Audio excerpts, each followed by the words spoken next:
Hey everybody, welcome to another deep dive. Always exciting to dive in. Yeah, so today we're going to be looking at this chapter all about emerging adulthood, Oh, yeah.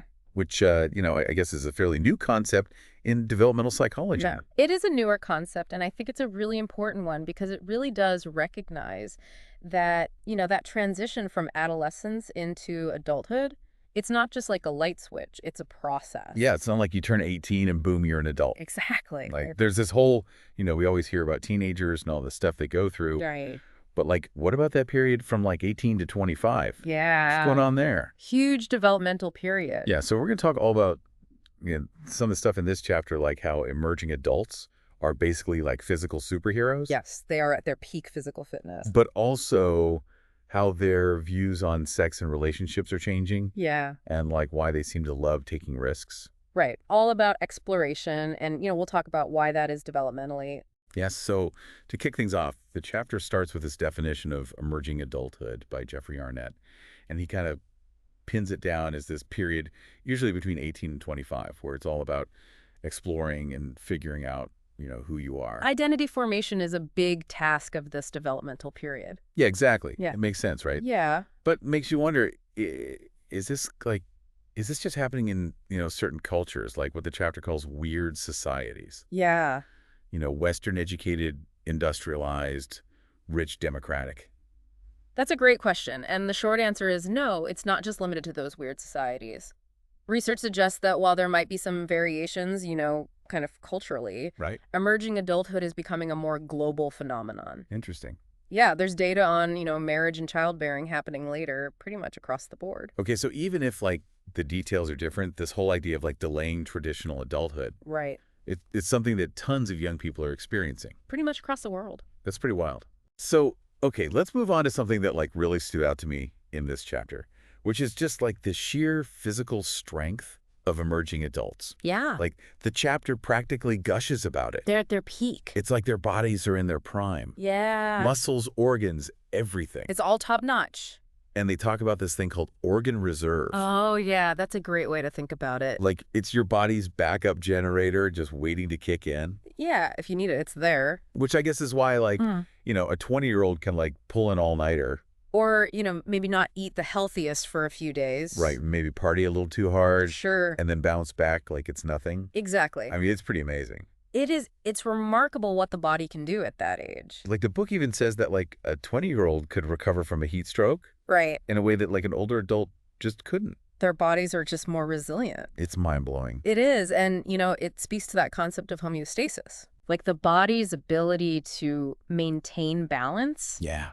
It's really at its peak during this stage. So it's like they can push their bodies to the limit. To a certain extent, yeah. But there's a catch, right? Well, there's always a catch, right? Because the chapter also brought up this idea of allostatic load. Ah, Which yes. sounds kind of scary. Well, it can be. It's essentially the wear and tear on your body from like stress and, those not so healthy choices. So even though they seem invincible, all those late nights and, maybe not the best diet. It can catch up to you eventually. Right. So basically all that stuff can have consequences down the road. Exactly. And it's interesting. There's this long-term study called Cardia.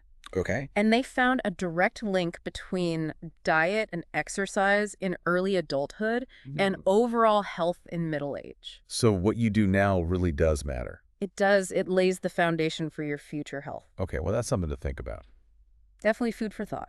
All right. Let's move on to something a little lighter. Okay. Apparently, yes. like the chapter goes on and on about how good-looking emerging adults are. Well, it's true. They tend to be at their physical peak. With their like perfect skin and everything. Yeah, their skin is usually pretty clear at that age. So the book is like really emphasizing how much emerging adults care about how they look. Well, it makes sense from an evolutionary perspective. Okay, how so? This is the time when finding a partner is a priority. Okay. And attractiveness plays a role in that. So it's like being attractive can help you succeed in life. In a way, yes, it can influence things like finding a mate, even getting a job. Seriously? Yeah. The book even mentioned a study that found attractive people are more likely to get hired. Oh, come on, that's not fair. Well, it's not necessarily fair, but it is a reality. So basically there's this pressure to like conform to certain beauty standards. Especially during this phase of life. It's a lot to deal with. It's important to remember that beauty is subjective. Right. And self-esteem should be based on more than just looks. Okay, good point. All right, so where to next? Well, the chapter also gets into, more personal topic, Okay, I'm intrigued. sex. Ah, yes. A big part of emerging adulthood. Yeah, so apparently emerging adults are like at their peak fertility, Biologically speaking, yes. and they've got these strong sexual drives. It's like nature's way of saying, go forth and multiply. But here's the thing. What's that? Like, society's expectations have totally changed. That's true. Like, way fewer emerging adults are having kids now. Right, and marriage is happening much later. So it's like this weird push and pull. Yeah, between biology and social norms. Like, on the one hand, their bodies are, like, ready to go. Right. But on the other hand, society's like, hold up, there's more to life first. Yeah, it's a fascinating dynamic. And thankfully, we have contraception Exactly. Which allows individuals to have more control. over when they start a family. Right, if they choose to have one at all. Okay, so speaking of changing norms, Mhm. the chapter also talks about how attitudes towards premarital sex have evolved. Like, it's not this big taboo thing anymore. Definitely not like it used to be. Like, the data shows this clear generational shift, Younger generations are generally much more accepting. which makes you think about, how our own views have been shaped. By the times we grew up in, for sure. But even with this growing acceptance, Yeah, the chapter pointed out that double standards still exist. sadly that's true. Like, men and women are still often judged differently. For the same sexual behaviors. It's frustrating. It is. There's still a lot of work to do in terms of achieving equality. Okay, well, on a more serious note, the chapter also brought up the rise of STIs among emerging adults. Yeah, that's a major concern. Which is scary. It is, and, globalization and increased travel have definitely contributed to the spread. And unfortunately, this age group often, delays seeking medical help, Right. which can make things worse. It can, and it can have serious consequences. Like, the book even mentions congenital syphilis. Oh, right. Which can have devastating effects on newborns. It's a stark reminder of just how important prevention is. Absolutely, and early intervention, too. And speaking of prevention, the chapter highlighted the success of the HPV vaccination program in Australia. Oh, yeah, that's a great example. Like, it's significantly reduced cancer rates. It's a powerful example of how public health initiatives can really protect young people. Okay, so on a related note, the chapter also discussed unwanted pregnancies Uh-huh. and the challenges emerging adults face with contraception. Yeah, access and utilization are still issues. Like, it can be tough for them to get and use effective contraception. Right, there are barriers like cost and, sometimes just a lack of awareness. The book talked about a study in Finland Oh, yeah. where they offered free contraception, And it led to a huge decrease in unwanted pregnancies. which makes you wonder why we don't see more programs like that. Yeah, it's a complex issue, but it definitely highlights the need for better support and education. All right, well, ready for another topic change? Oh. Let's talk about something that practically defines emerging adulthood risk-taking. Oh, yeah, they love to push the limits. Like, it's almost like a rite of passage. In a way, it is. They're exploring their boundaries and testing their limits. So why is that? Well, there are a few reasons. Okay, I'm listening. One big one is brain development. Ah, so their brains are still cooking. Yeah, the prefrontal cortex, which is responsible for things like planning, decision-making, and impulse control, Okay, it's still maturing during this stage. so that explains why they sometimes make impulsive decisions? It's part of it, but it's not the whole story. Okay, so what else is going on? Well, at the same time, their brains are also developing in other areas like abstract reasoning and perspective taking. Okay. It's this kind of balancing act between these developing impulse control mechanisms. And their newfound ability to think more abstractly. Exactly. And of course, emotions, social pressures, and personality traits all play a role too. So it's not just about their brains. No, it's a complex interplay of factors. So are there any benefits to this whole risk-taking thing? Oh, definitely. Okay, tell me more. Well, risk-taking can be a way to learn and grow. Uh-huh. It can help you discover your strengths and limitations. And it can also be fun. Oh, absolutely. There's a reason why so many emerging adults are drawn to things like extreme sports. Right, or traveling to new places. Or, starting their own businesses. It's not all bad. Not at all, but of course there are risks involved. Okay, well, let's talk about the downside of risk-taking. Okay, so, as much as risk-taking can be exciting and even beneficial, Uh, it can also have some pretty serious consequences. okay. For one thing, emerging adulthood is when we see a spike in accidents and injuries. The book calls it the accident bump, Right. which is kind of a grim name. It is, but it reflects the reality that, accidents are the leading cause of death among emerging adults. And it's not just accidents? No suicide, and homicide rates are also higher during this stage. Wow, that's heavy. It is, and it highlights the importance of, supporting emerging adults. And helping them make safer choices. Exactly. So what about drug abuse? Ah, yes, another big issue during this stage. Like, why are emerging adults so susceptible to it? Well, for one thing, their brains are still developing. Right, so that whole impulse control thing again. Exactly, and, they're also more likely to experiment and take risks. And the chapter mentioned that this is like the peak age for drug use. Yes, statistically speaking, that's true. And it's not just trying drugs, No, binge drinking is also a problem. especially among college students. Right.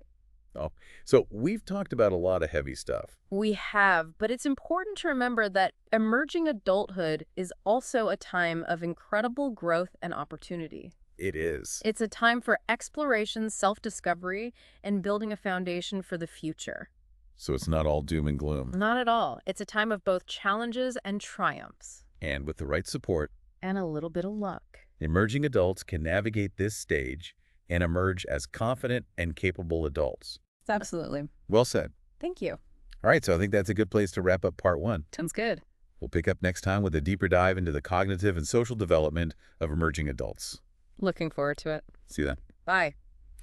All right, so last time we were talking all about, the physical stuff going on in emerging adulthood. Right, like how their bodies are basically superhuman And we also touched on, the changing landscape of sex and relationships. and how much they love to push boundaries. Yeah, all that risk-taking. So now I think it's time to, go beyond those ripped jeans and late-night adventures Okay. and dive into what's happening inside their heads. I like it. Let's get inside their minds. Yeah, like how is their thinking evolving during this period? Yeah, it's a really fascinating time for cognitive development. Okay, so the chapter talks about how emerging adulthood is when people start to develop like more sophisticated ways of thinking, Right. reasoning, problem solving. It's like their brains are getting a major upgrade.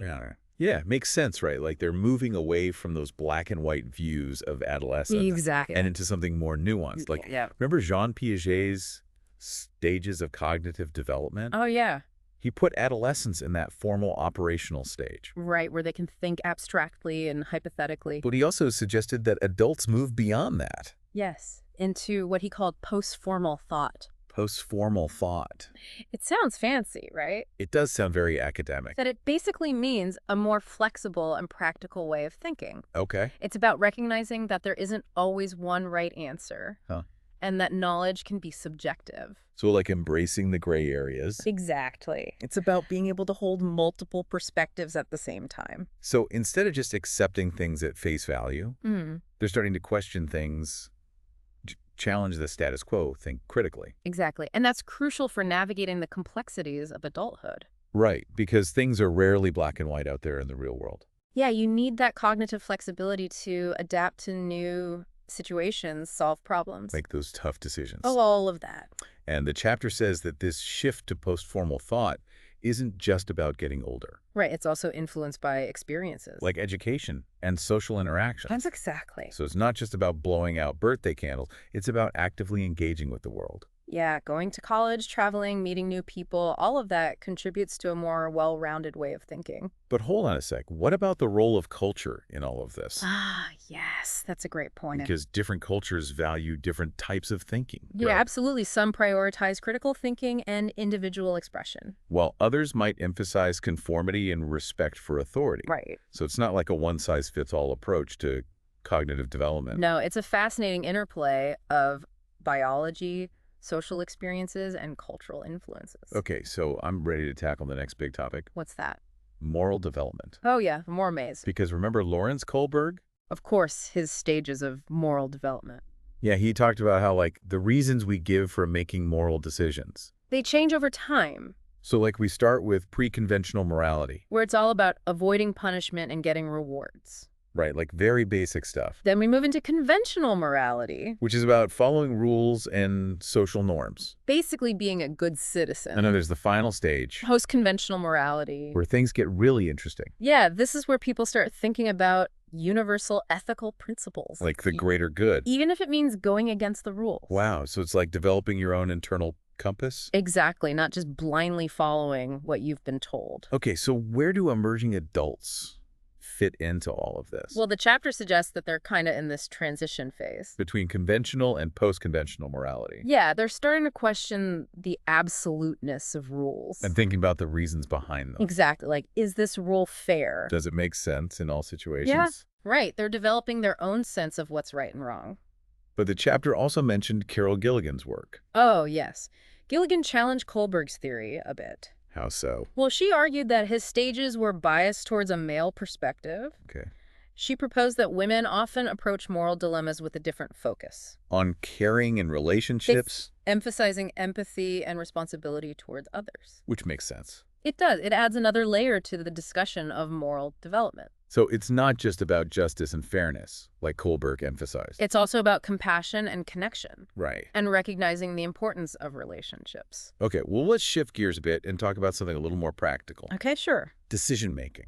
Oh, yeah, that's a big one. Because emerging adults are facing a ton of choices. They are decisions about education, careers, relationships. It can be overwhelming, It can, and their decision-making abilities are still developing. but they are learning. Of course they are. They're getting better at weighing options Assessing risks and benefits. and considering long-term consequences. But remember we talked about the prefrontal cortex still developing. Ah, yes. That part of the brain that's crucial for planning and impulse control.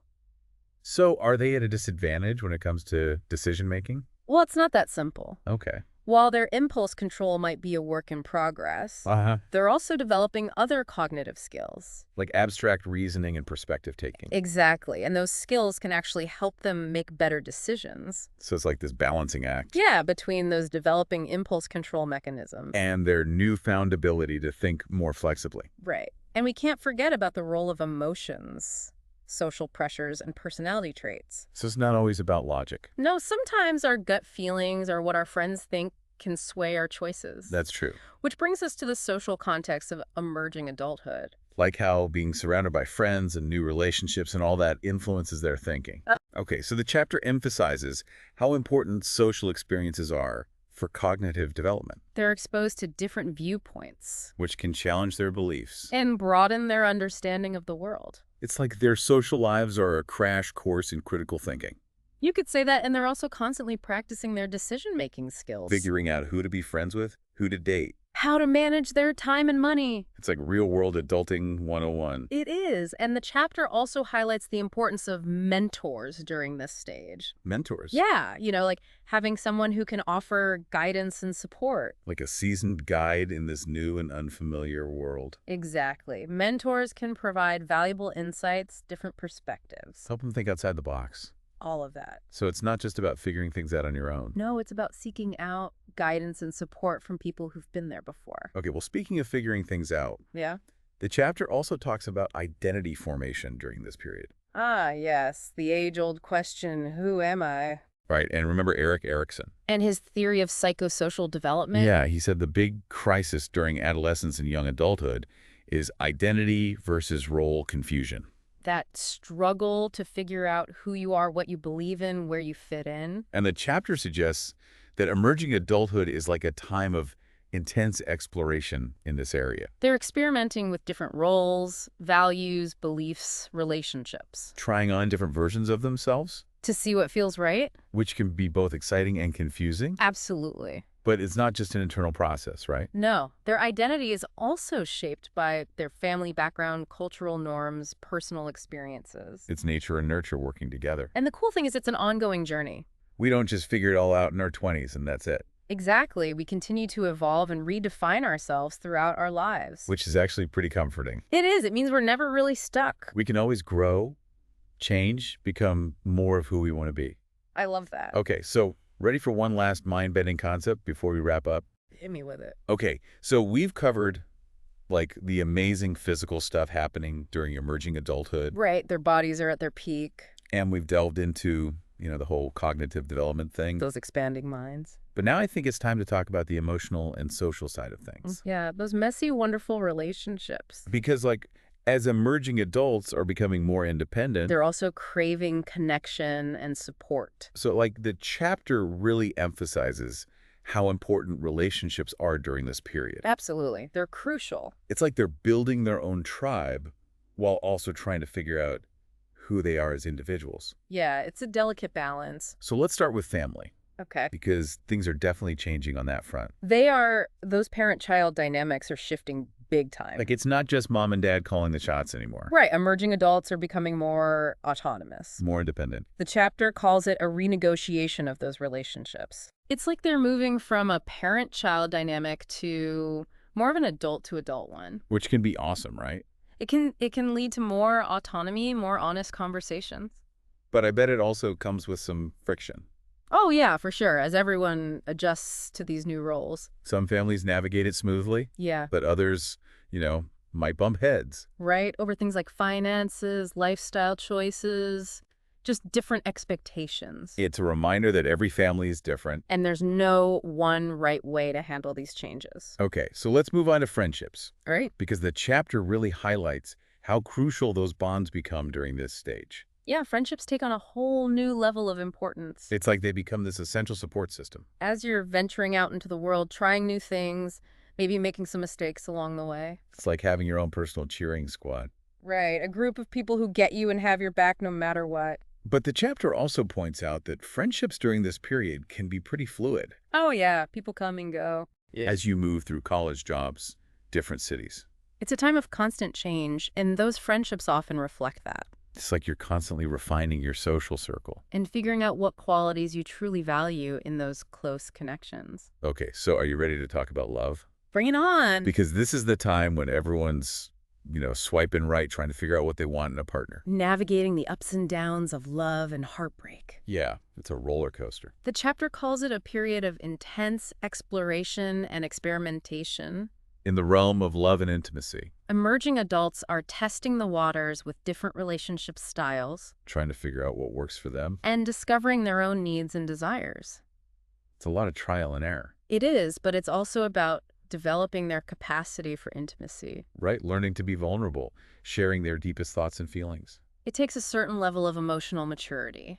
which you might not have had in those high school relationships. Exactly. But the chapter also acknowledges that this is often a time of instability in relationships. Yeah, because you're still figuring out your own life. Right. So it's no surprise that relationships can be a bit messy, too. Breakups are bound to happen. They are. It's part of the process. But through those heartbreaks, emerging adults are learning valuable lessons. About themselves and what they truly want in a partner. Okay, so we can't forget about the role of culture in all of this. Oh, right. Different cultures have different ideas about love and relationships. Different rules of the game, Different expectations for dating courtship. even what defines a successful relationship. It's a good reminder that there's no one right way to do things. Okay, enough about matters of the heart. All right, what's next? Let's talk about careers. Ah, yes, the real world beckons. Because for a lot of emerging adults, this is when that pressure to choose a career path really kicks in. that question of what you're doing with your life starts looming large. And it could be super stressful. It can be, but the chapter frames this period as a time of exploration and experimentation. Okay. It's about figuring out your passions and how to turn those into a fulfilling career. So it's less about having it all figured out and more about trying different things, Exactly. Internships, volunteer gigs. seeing what sparks your interest. But the chapter also acknowledges that the job market can be tough for emerging adults Yeah, they often lack experience. and face a lot of competition. It's not always easy to find that dream job. Right, one that combines purpose, passion, and a decent paycheck It's a challenge, but it's also an opportunity. to learn and grow and figure out what you really want. And speaking of figuring things out, Yeah, the chapter also talks about how this is a time for developing your values and beliefs. like your personal philosophy. What you stand for, what matters to you. What kind of impact you want to make on the world. It's about asking those big existential questions. And this process can be really personal. It might involve exploring different spiritual traditions Or engaging in social activism. or just reflecting on your own experiences, It's all about figuring out what gives your life meaning and purpose. which is pretty awesome, even if it's a bit daunting at times. It is. It's a journey worth taking. So to wrap up our deep dive into emerging adulthood, Yeah. it seems like this period is all about transformation. In every sense of the word. Physically, Yep. mentally, emotionally, and socially. They're pushing boundaries, challenging norms, discovering who they are and what they want to do with their lives, It's like this grand adventure. with all its twists and turns. And emerging adults are the intrepid explorers. I like that analogy. So thanks for joining us on this deep dive into emerging adulthood. Yeah, it's been a fascinating journey. Until next time, keep those minds curious and those hearts open. See you later.